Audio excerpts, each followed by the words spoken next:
nimewaita niwape tukio moja ambalo tunaendelea nalo kwenye mkoa wetu wa Rukwa.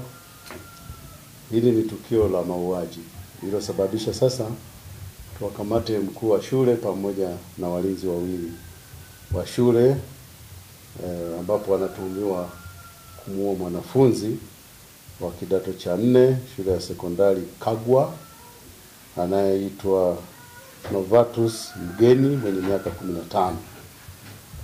Hawa tuliowakamata kama nilivyosema ni pamoja na mkuu wa shule ya St. Kagwa ambaye anaitwa Zakaria Mwasenga ana miaka 47, lakini wengine tuliowakamata kama nilivyosema ni walinzi wa shule hiyo ya St. Kagwa. Mmoja anaitwa Michael Donsiano ana miaka 33 na wa pili Geoffrey Simon ana miaka 30.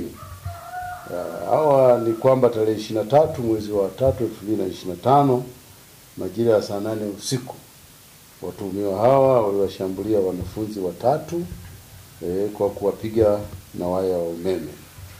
Na hii ilitokana na kuwatuhumu wale wanafunzi ambao wote ni wa shule ya sekondari Kagwa kwamba waliruka ukuta wakaingia kwenye shule ya sekondari St. Kagwa, na kwamba baada ya kuingia kwenye shule hiyo waliingia kwenye mabweni ya wasichana. Kwa walivyokamatwa ndipo wakashambuliwa na huyo mwalimu pamoja na hao wanafunzi. Basi wanafunzi hao baada ya kuwa wameshambuliwa walifikishwa kituo cha Sumbawanga, kituo cha polisi Sumbawanga, na hatimaye hospitali ya rufaa Sumbawanga kwa ajili ya matibabu.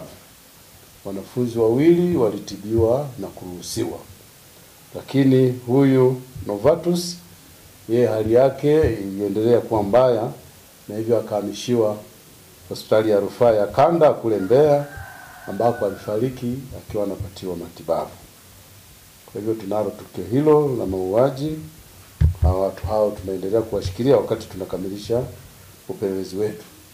Jeshi la polisi mkoa wa Rukwa tunatoa wito kwa wakuu wa shule, walimu, lakini hata na wale wasimamizi wa taasisi za elimu.